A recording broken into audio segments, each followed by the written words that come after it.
नमस्कार दोस्तों, कलयुग के चमत्कार संतों की वाणी में आप सबका स्वागत है। दोस्तों, आज की हमारी वीडियो आधारित है कि ऐसे किरदार पर जो कि ना केवल सतयुग में थे, द्वापर में भी थे, त्रेता में भी थे और कलयुग में भी उनका उल्लेख मिलता है। यानी कि जिस किरदार की बात हम करने जा रहे हैं वह चिरंजीवी हैं। जानना चाहेंगे कौन है वो? जानने से पहले हम आपसे ये गुजारिश कर दें कि अगर आप हमारे चैनल पर नए हैं तो बेल आइकन दबाकर इसे सब्सक्राइब कर लें ताकि हर आने वाली वीडियो की नोटिफिकेशन आपको मिलती रहे।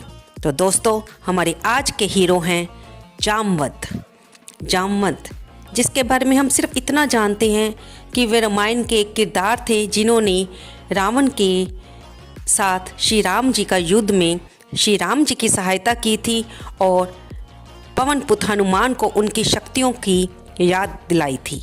लेकिन क्या आप जानते हैं कि वो कितने शक्तिशाली थे? उनका जन्म कैसे हुआ था? नहीं ना, बहुत कम लोग इस बारे में जानते हैं। आज की इस वीडियो में हम उन्हीं के बारे में जानकारी प्राप्त करेंगे। तो आइए जानते हैं श्री जामवंत जी के बारे में। दोस्तों, वे बहुत ही शक्तिशाली थे। त्रेता युग में भी वे श्री राम जी के समय में भी थे और द्वापर युग में भी श्री कृष्ण जी के समय में भी थे। और हम आपको सबसे पहले ये बता दें कि वे इतने ज़्यादा शक्तिशाली थे कि अगर वो चाहें तो रावण का अंत भी कर सकते थे। लेकिन क्योंकि हर इंसान की मृत्यु, चाहे वो राक्षस हो चाहे वो मानव हो, प्रभु ने, नियति ने किसी न किसी के हाथों में या किसी न किसी कारण से तय की ही हुई है और रावण का अंत तो श्री राम जी के हाथों में होना ही था। तो अब चलते हैं हम ये जानने के लिए कि जामवंत जी का जन्म कैसे हुआ था। तो दोस्तों, ये उस समय की बात है जब पृथ्वी बनी ही नहीं थी। ब्रह्मा जी ने सृष्टि की स्थापना करने की सोची तो उस समय सब कुछ शून्य था। ब्रह्मा जी ने पृथ्वी पर तब फूल, फल, झरने बनाए। ब्रह्मा जी के द्वारा मानव की रचना करने से पहले ही दो दैत्य मधु और कैटब पैदा हुए। वे दोनों राक्षस थे और उन्होंने ब्रह्मा जी को तपस्या करके प्रसन्न कर लिया। फिर उन्होंने सभी देवताओं को पराजित कर दिया। वे किसी से डरते नहीं थे। इससे उनमें इतना अभिमान आ गया कि वे ब्रह्मा जी के पास गए और उन्हीं को चुनौती दे दी कि वे उन्हें मारेंगे। ब्रह्मा जी उन्हें देखकर घबरा गए, लेकिन उन्हें गुस्सा भी आया कि उन्हीं को तो उन्होंने शक्तिशाली होने का वरदान दिया था। इस गुस्से से, इस क्रोध से ब्रह्मा जी को बहुत ज़्यादा पसीना आया और जब उन्होंने अपने माथे से पसीने की बूंदों को छटका तो दोस्तों, जानते हैं उस पसीने से पैदा हुई जामवंत, जो कि बहुत ही शक्तिशाली थे। और इससे हमें पता चलता है कि जामवंत एक तरह से ब्रह्मा जी के ही पुत्र थे। तो दोस्तों, पता चल रहा है कि जामवंत जी का जन्म सृष्टि के आरंभ काल में ही हो चुका था और उन्होंने भगवान श्री विष्णु के सभी अवतारों को देखा। मत्स्य अवतार से लेकर सभी अवतारों को उन्होंने अपनी आंखों से देखा। वे भगवान विष्णु के बहुत बड़े भगत थे और जब वामन अवतार हुआ तो उनके मन में ये विचार था कि मैं भगवान श्री हरि की सभी लीलाओं का प्रचार संसार में करूँगा। वामन अवतार में जब भगवान ने अपने शरीर को बड़ा कर लिया तो जामवंत जी उससे इतने प्रभावित हुए कि उन्होंने 3 क्षण में ही प्रभु के उस विशालकाय रूप की 21 बार परिक्रमा की। वे इतने ज़्यादा शक्तिशाली थे कि परिक्रमा के दौरान उनकी रफ्तार बिजली से भी तेज थी। लेकिन परिक्रमा करते हुए उनका पैर मेरू पर्वत से जा लगा, जिसे मेरू पर्वत ने अपना अपमान समझा और उन्हें श्राप दिया कि तुम्हें जिस युवा अवस्था पर इतना घमंड है, ये वृद्धावस्था में बदल जाएगी और तुम्हारी उम्र क्षण प्रतिक्षण बढ़ती जाएगी।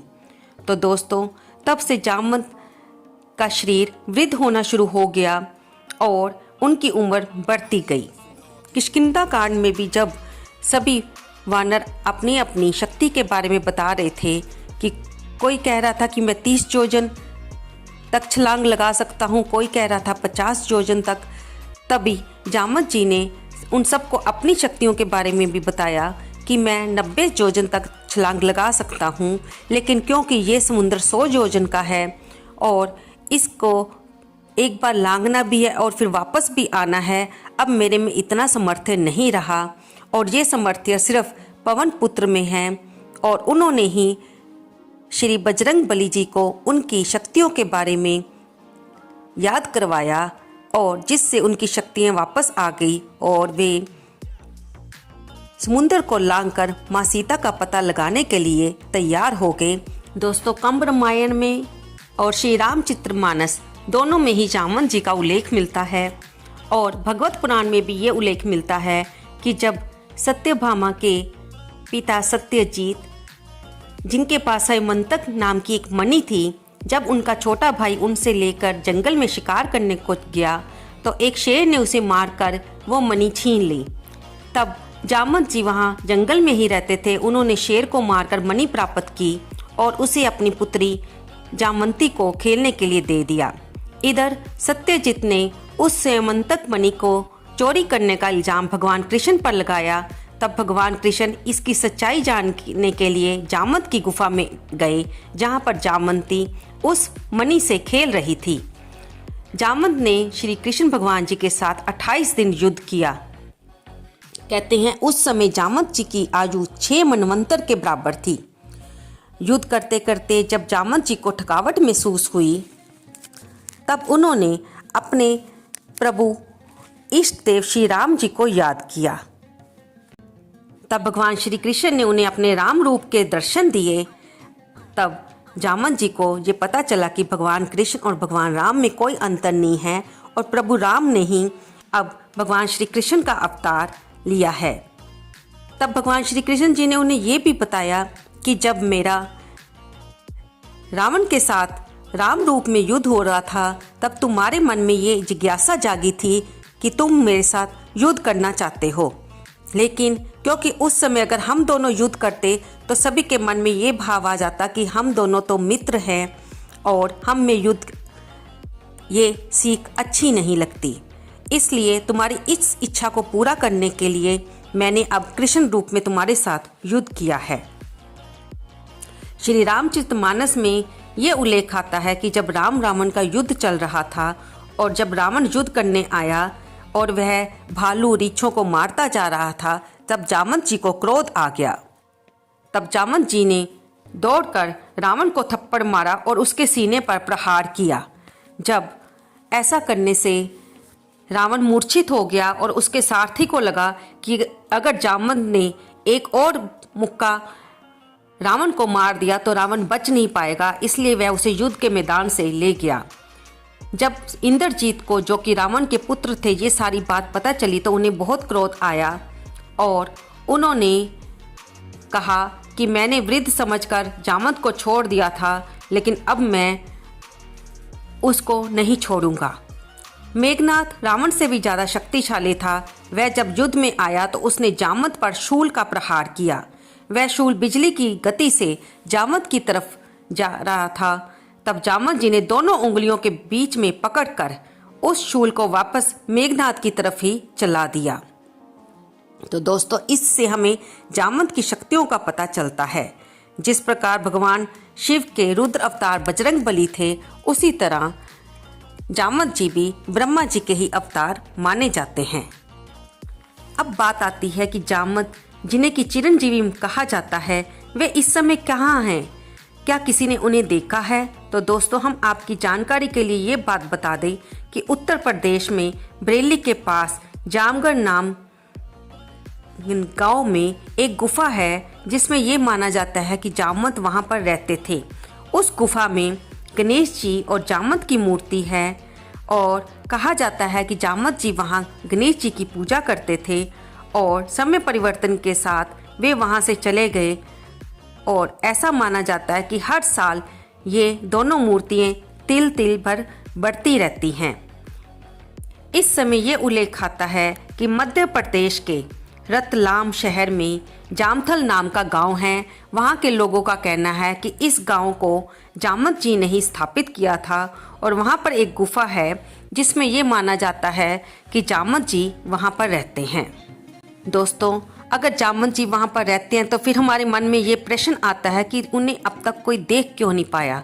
तो हम आपको ये भी बता दें कि इस समय जामवंत जी का शरीर उनकी तपस्या के कारण दिव्य शरीर हो चुका है, विषय जिसको हम आम लोग नहीं देख सकते, उसे सिर्फ साधना के बल पर ही देखा जा सकता है। या जिसे जामवंत जी खुद मिलना चाहे या दिखाना चाहे वही उनको मिल पाता है, उनको देख पाता है। दोस्तों, ऐसा आता है उल्लेख कि कल की अवतार का परीक्षण भी जामवंत जी ही करेंगे, यानी कलयुग में उनके होने के प्रमाण के साथ साथ उनका होना ये सिद्ध भी हो जाता है कि वे इस समय जीवित हैं। तो दोस्तों, ये सारी जानकारी थी जामवंत जी के बारे में, जिनके बारे में बहुत कम लोग जानते हैं। आपको ये जानकारी कैसी लगी? कृपया इसे लाइक करें, शेयर करें और कमेंट बॉक्स में ये भी बताएं कि क्या अभी आपको ये सारी जानकारी पहले प्राप्त थी या नहीं। धन्यवाद दोस्तों।